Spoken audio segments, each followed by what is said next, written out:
Welcome to module I, lecture 1. In this module, we shall discuss about the emerging trends in transportation planning.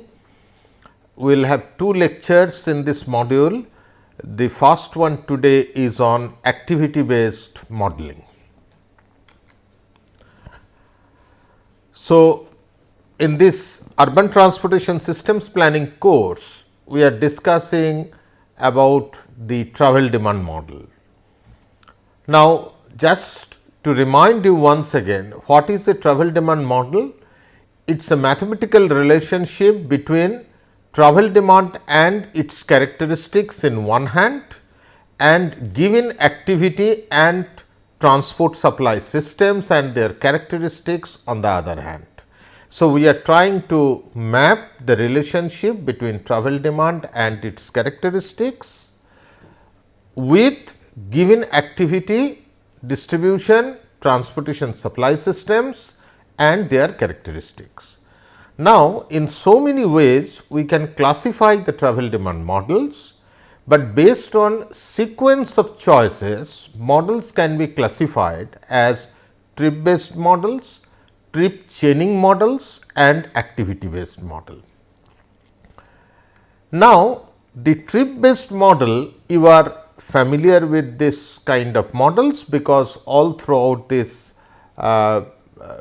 course, the 4 stage transportation planning, we have discussed about trips, and these are basically all trip based models. So, what we are assuming, say person starting from home going to work and then from work going for lunch, coming back to office and then in the evening coming back home, and then maybe again going out from home for shopping purpose, to home to shop, and then coming back from shop to home. So, each trip from one origin to another destination is a one way trip. So, in the trip based model, we shall consider that there are total 6 number of trips that are made by that person. And what we are implicitly assuming, that the choices related to each origin destination trip are made independently of the choices for other trips within the same or other journey. Say that means going from home to work, it is one trip, work to lunch another trip, lunch to work another trip, and then work to home is one more trip. That is one, probably home back home, just one round or one chain we can consider. But each of these trips are considered to be made independently. That means, they are not dependent on each other, but that is not very realistic.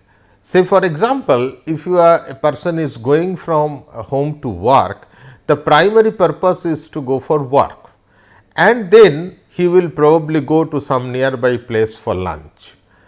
And overall, if you see, these trips are not really yes, they are discrete, they are different trips obviously, but they are not independent, because a person morning to evening, we know that we have to do many works and we accordingly try to schedule the works, keeping in mind the purpose of the work, the location where it is, then the time when one has to go to that particular activity or go to that particular place where the activity is there. So, they are not completely independent or independent, they are not completely independent. So, these limitations are there for the trip based model, that the treatment of individual trip as independent decisions, where the effects of other activity decisions are not considered. So, actually say morning somebody has to drop the child to school and then maybe do some kind of shopping and then go to office, and then from office maybe go to bank for some work, and like that so many activities in a day are scheduled, and accordingly we try to plan our travel. So, this treatment of individual trips as independent decisions where the effect of other activity decisions are not considered is a limitation. Similarly, the trip based models do not consider impacts of personal and household constraints. These are not captured in those models. So, that is another limitation. So, we know that in a family all of us we live together, right, and it is like a one team. So, everybody it is distributed actually that what the uncle will do, what father will do, what the child will do, what the wife will do, everything is its activities are basically distributed, and then everybody does their work, and accordingly the trips are produced. But many cases the trip based model we do not consider the impacts of personal or household constraints while we are modeling the trips. Then there are also difficulties in modeling time of the day related issues, especially the departure time choice and peak spreading. Say any kind of we are doing the trip based models, I will discuss that even later also. That suppose there are congestion pricing in the peak hour. Now, how that will affect? I mean, if we know that the peak hour the bus fare is very different or the congestion pricing is done, people that will impact the departure time choice of people wherever possible, right. Maybe still people will go to office, but people will try to avoid other works in during that time. So, the departure time choice, peak spreading, this kind of context state cannot be considered in trip based model. Now, to overcome this difficulty, next what it comes is basically trip chaining models. So, what we are doing here, we are trip chaining models, they string together trips that will be typically done in sequence, but again does not account for the total course of the journey. That means, I am starting from home, going to work, work to lunch, lunch to back to work, and then back home. So, home to home is just one trip, right, one chain, one chain.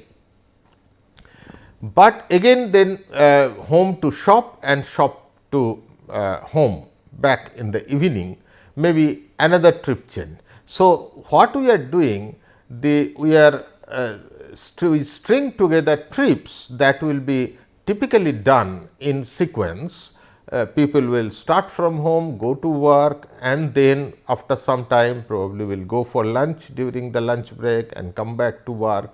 Then in the evening, as per the schedule, probably will come back home. So, the trips which will be typically done in sequence are considered together, and that is one chain here. And similarly, another chain shopping trip in the evening, home to shop and back home. So, there will be total 2 trip chains. So, to some extent this is fine, because we string together trips that will be typically done in sequence, but does not account for the total course of the day. The trip chain 1 and trip chain 2, they are almost like considered independent, but they are also not independent, right, because there could be some kind of policy, some kind of actions where the interdependency will be there. It is assumed that each journey is associated with a primary activity. So, that means, and this activity is considered in a particular place known as the primary destination. For example, home to work and then work to lunch, back work, but we know that the primary activity is work, not the lunch, right. So, the primary activity is the work. So, the maybe office is located at certain particular place. So, that is the primary destination, and that is the primary activity for which the trip is being made. Trip chain model does not address complex trip making behavior that determine the actual formation and choice of particular trip chain and round trip. Because as I say, still we are putting the trips together in a chain, but not really considering in a holistic or practical manner the actual reason for such kind of travel, right, and forming the sequence of trips in a realistic sense. So, that brings the activity based model, that is the next development. Activity based model predict travel demand as the outcome of the need to participate in different activities in different place at different times. Actually, that is the way the actual travel happens. So, morning itself we know that what all to be done. Okay, children are to be dropped to school, and then I have to go for shopping and maybe go to bank sometimes to transfer some money or pay some money or bill, and then go to my office, and then in the evening some invitation is there. So, the family has to go together, the invitation. So, you know that in the whole day certain activities are to be done, and each of these activities are to be done at different places at different times, right. So, and accordingly we decide then how I make the sequence of trip, so that I can be at right place at the right time, and I can do all these activities together which are supposed to be done by me on a particular day. So, as you can see that here the main focus is the outcome is the need to participate in different activities. That is the basic purpose, in different times and at different locations. So, that need actually will produce probably multiple trips in a specific sequence at specific time, targeting specific destinations. So, activity based model take into account the relationship among different journeys. So, the interdependency or the linkage is considered very strongly, made by the same persons during a day and between journeys made by the various members of the same household. As I say, when I am going to drop children, then I have to accompany children, and maybe in the evening when I am going for a marriage ceremony, the whole family will accompany me. Office I shall go alone, maybe shopping I can go with my wife, and so on and so forth. Right. So, all these aspects are in a very practical and holistic way are considered in the activity based model, which are not considered in complete sense in trip based model and also the trip chaining model. Trip chaining model is one step advancement of the what you say the trip based model, but then the true things, the realistic, more practical things are getting considered in activity based model. So, an activity based model, the most beautiful thing is that it is sensitive to policy changes in a consistent way across several dimensions. That is the beauty. Many of the questions you will see in the next few slides also, which cannot be answered by traditional trip based models, they can be addressed and they can be investigated, such kind of policy impact, how they will impact the travel, that kind of things can be investigated very well using activity based model. Say for example, when the time and cost of travel changes, a traditional model would only consider change to route, mode or destination, and many times we find the route and destination sensitive to only travel time and not to even change in the cost. Right. So, what will happen? They will not consider anything beyond. Same travel will be made at the same time, but maybe if the cost or time changes, then how the route will be changed, how the mode will be changed, those things will be captured. But then when you are doing the activity based model, they would consider travelers responding by not only changing route, mode or destination, but also the time of the day when the travel will be made, even the frequency of travel, or even the change in the auto ownership, right. So, that kind of across several dimensions the things can be captured, and the sensitivity will be there to various policy changes related to those aspects. Activity based model uses tour concepts to portray how trips are organized and scheduled, recognizing the inter trip dependence. That is the beautiful thing, because I do not think about a trip, people do not think about a trip in isolation. They know that during the day what all activities are to be done.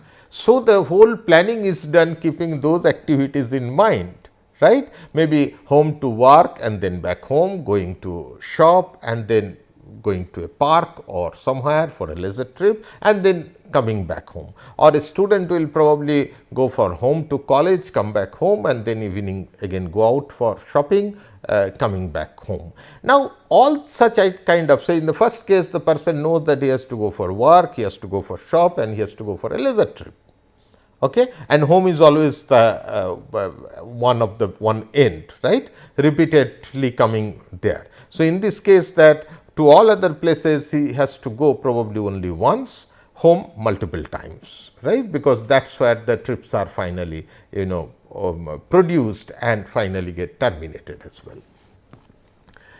Now, the certain beautiful things with the activity based model is will be mentioned now. The first one is it eliminates non-home based trip.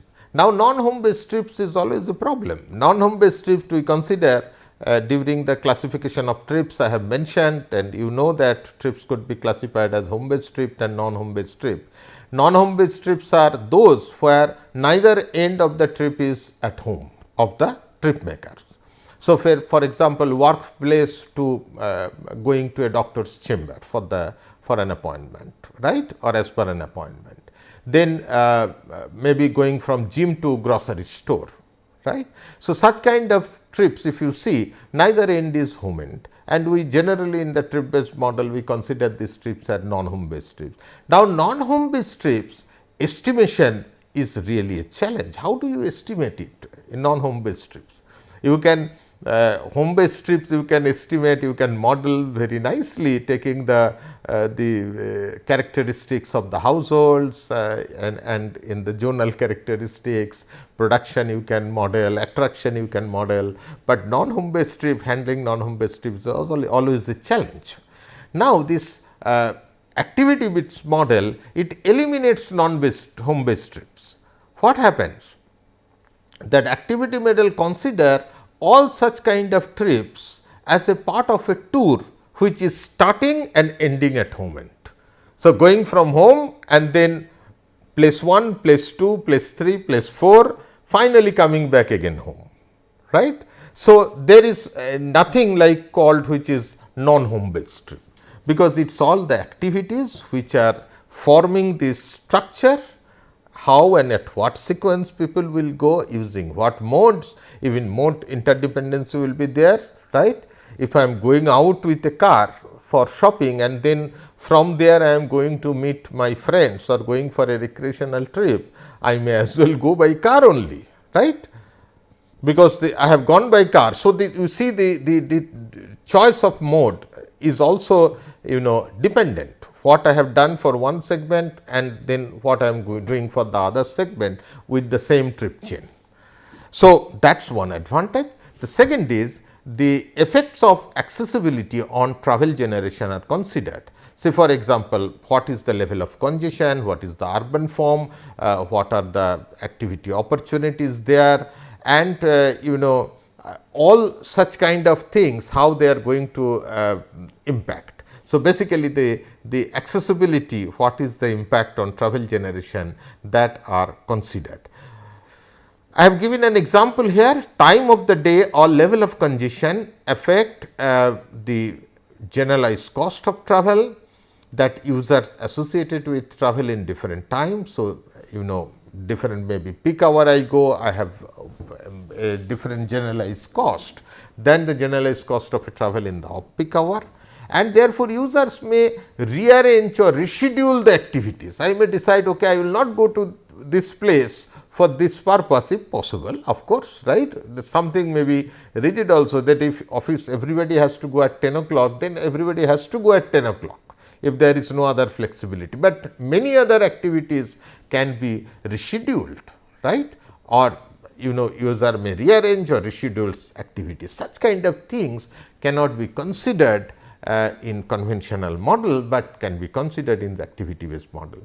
Activity based model help to have more detailed representation of time. Say for example, telecommunicating and more flexible work schedules, right, may affect the location and timing of work activities. People may use that opportunity if there are more flexible work hours. So, the demand for and time periods for home to work trip may change. Now, how you bring such kind of things in trip based model? We will not be able to understand the impact of such kind of policy interventions, how they are going to impact the travel.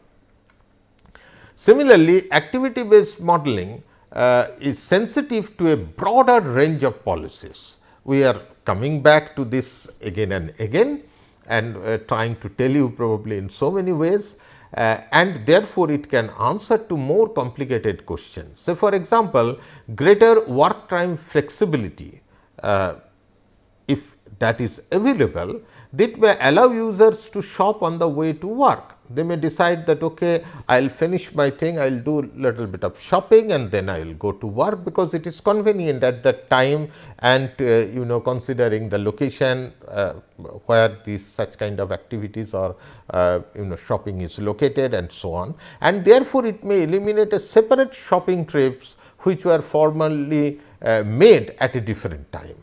But on the other hand, if you consider that peak period road user charges are to be done, right, and then this may eventually dissuade users from combining shopping and other trips while returning home from work, because they know that this user charges will go up, the congestion pricing will go up. I mean, the more time they travel, probably they are going to pay more, and therefore, may cause additional trips for the purpose all those, to satisfy all those needs during some off peak periods. So, such kind of, you see that policy implication, it is broader range of policies can be investigated once you go for activity based model. Then detailed analysis of outputs are possible. Say trip based model generally produce trip table by purpose and mode. So, we can have different trip table for different mode, public transport trips, private transport trips, IPT, intermediate public transport trips, like that you can do, or even by purpose also. But then activity based model go much beyond that. It provides detailed output related to individual households, then all the persons in that household, then all the tours, individual trips. Is almost like as you get information from a typical household travel survey, that detailed information, that level of detailed information are available. So, you can actually classify them in so many ways, the trips, beyond the what you could do probably based on trip based model, and therefore, eventually is it just by classifying it in so many ways, how does it help? Because it helps us or modelers to understand the impact of any policy on different categories of people. So, that is again an advantage. Activity based model helps us to have improved ability to model pricing. Pricing is a very interesting and important issue, and so many ways the pricing policy can be investigated. So many ways really. Say for example, exempt low income household from paying the toll. I mean, you don't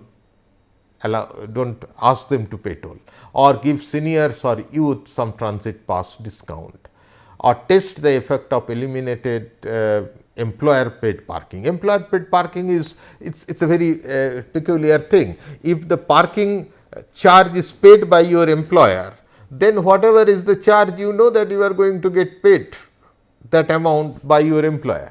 So your requirement for parking or travel may not really get that way impacted by the pricing or the parking charges, whereas people who are not reimbursed that amount, they will probably get impacted.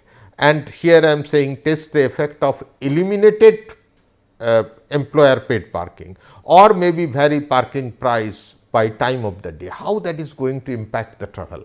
Now, such kind of things it is impossible for you to get through the trip based model. So, with their enhanced capacity to model variation in the population and test wide range of policies, activity based models offer a superior platform for evaluating pricing alternatives. So, many pricing related policies can be considered and can be evaluated very effectively in a very practical manner when you are going for activity based model.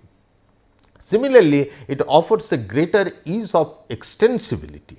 That is one unique advantage of activity based model. Now, because of the disaggregate nature of ABM models, they consider each person and try to simulate their behavior and travel. So, it is actually quite easy to add a new descriptive variable to the model system. So, ABM's ability to simulate individual behavior greatly enhances the type of policies that can be tested. Say for example, only vehicles with license plate number ending in certain digits are allowed to enter into CBD. So, the in Delhi situation also people did something like odd even policy. So, suppose you consider the CBD area where only on certain days certain vehicles ending with some digits are allowed to enter. Okay. Such kind of things, how it will impact overall, because people are residing in different locations, they have different destinations, how it is going to impact overall sense can be very nicely captured if you are using activity based models. There are several features of activity based models which are interesting. The activity pattern predicted by the models are actually translated into trip chains with the corresponding starting and ending locations, the time period, the type of mode that is used, and other attributes of individual trips in the chain. Now, user involvement in activities is a major strength for which the location and also scheduling are considered explicitly in activity based model. Then there is a focus on disaggregate modeling, household and the individuals when within them are generally considered as the basic decision making unit, and we eventually actually simulate each and every person, each and every trip chains and tours, or throughout the day how the trips are happening. The identification of households and individual in terms of user class reflect their activity needs, their commitments and constraints, in addition to more conventional user class criteria such as income. As I said that in trip based model also you can say how income influence it, but how the household constraint, individual constraints, all other kinds of issues influence the travel behavior, those cannot be captured in trip based model, but which can easily be investigated in activity based model. Quickly let us go through the theoretical reference framework. The travel phenomena corresponding to household weekly activities to individual single trips can be explained with the following 5 submodels. The first one is weekly household activity model, then daily household activity model, then daily individual activity list model, then daily individual activity pattern model, and then finally, the trip chain model with all feedback loop and the interchanges, right. So, how what we are saying, let us explain it. Weekly household activity model, here we consider how many number of trips and what type of activities, how many number and what type of activities are to be carried out by households within a week. So, every household weekly what all things to be done. For maybe example, maybe there has to be 12 work trips and 8 study trips or educational trips, then 4 shopping trips, 7 sports trips, maybe some more like recreational trips, social trips and so on. So, you know that almost in a house it is like just like a team, right. So, in a typical cricket or football team, what happens? All members they contribute their own way and collectively the team works, right. The whole thing or the whole team then can serve the purpose. So, here also like the overall household what all need to be done, that are considered in weekly household activity model. Then week means multiple days form a week. So, then we try to then consider if that is the weekly household activity model, then what will be the daily household activity model? That means, which represents or reproduce the distribution over the days of a week of all household activities.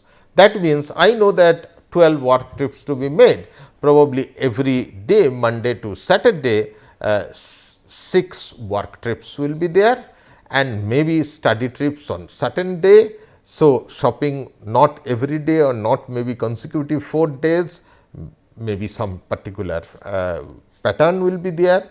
So, distribute this weekly household activities to daily activities, that if weekly I have to do this thing, that means every day then what all needs to be done. So, in this case the model aims to produce how the set of weekly activities identified by the previous model is split into daily activity sets. And obviously, the total of all weekly activities it has to match with the weekly household activity, because that constants are to be satisfied.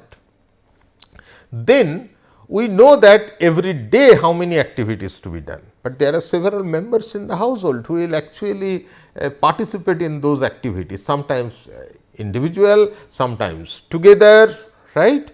So, now what we do? We do it the daily individual activity list model.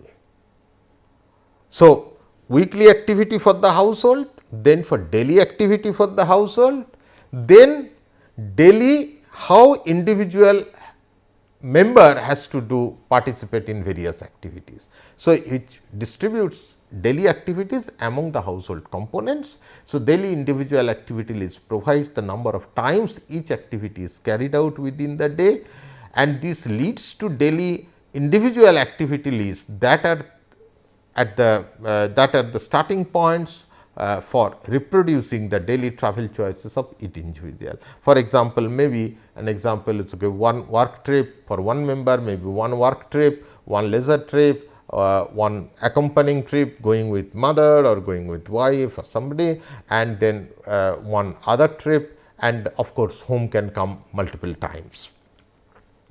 So, then next is we know that every individual what activities they have to do.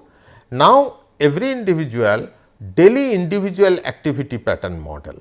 Here what we do, we combine the individual daily activities leading to actual activity patterns and related trip chaining sequence. Now, here this model reproduce how different activity patterns can be generated from a given daily individual activity list, And the choice of the activity pattern is also influenced by the network congestion at different times of the day, pricing policy, congestion pricing, other kinds of policy intervention, then what are at what sequence, and knowing the commitment that certain place, certain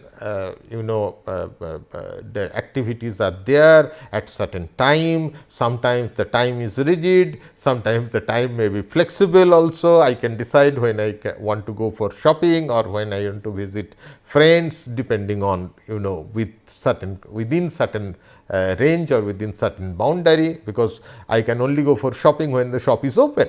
That kind of things will be there, but may not be as rigid at when I am going to office that I have to go at 10 o'clock only. So, there is certain flexibility and the whole thing can be organized accordingly.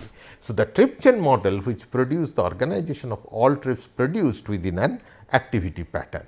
Now, I have shown here, you can see the activities, and from that activity how different activity patterns can be formulated.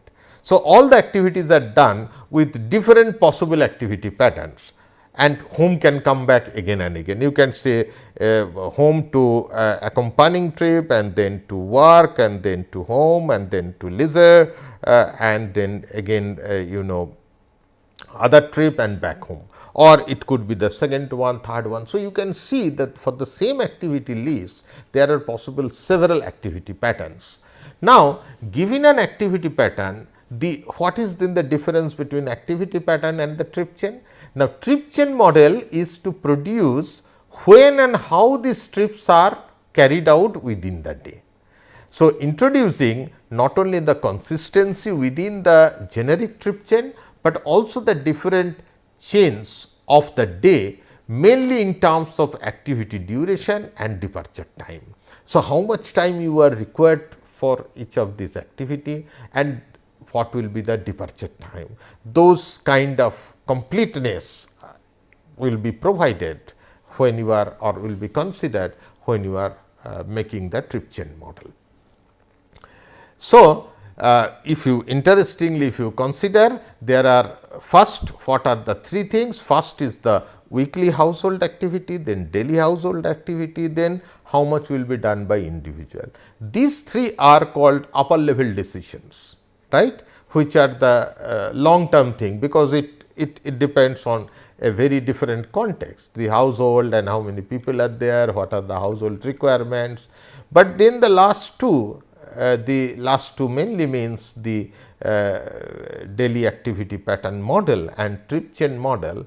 Those are generally called short term travel decision, and these decisions are influenced by various transport related policies, right. What pricing, where what restrictions, and where the congestion occurs, and all such kind of factors which are related to network, related to transport system. So, they are called the short term travel decision, right. The broad thing remains same, broad thing does not change every day, but these things get adjusted depending on the transport network and other policy intervention. So, if they are quite good, but one has to remember that activity models are complex, because the trip making choice alternatives combines of specific activities, their origin ordering in terms of time, in terms of scheduling, location, together with the travel mode and the routes taken. So, make the whole thing is bit more complex obviously as compared to the simple trip based model, and it requires a lot of data, because whole thing individual travel behavior is simulated, in the whole consideration is there. So, it is very much data intensive, need lot of data, and also it is computational demanding, more modal components. It is basically disaggregate approach, you use probabilistic model and use micro simulation to determine the choice outcomes. So, the computationally it is more demanding. And finally, we would like to say that activity based models are really at the frontier of the travel demand model development and application. The future more and more application will happen.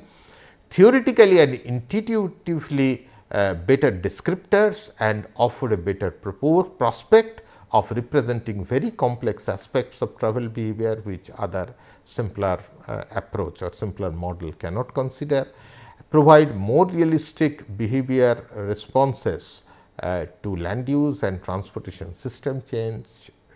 As I said, so many examples I tried to give you.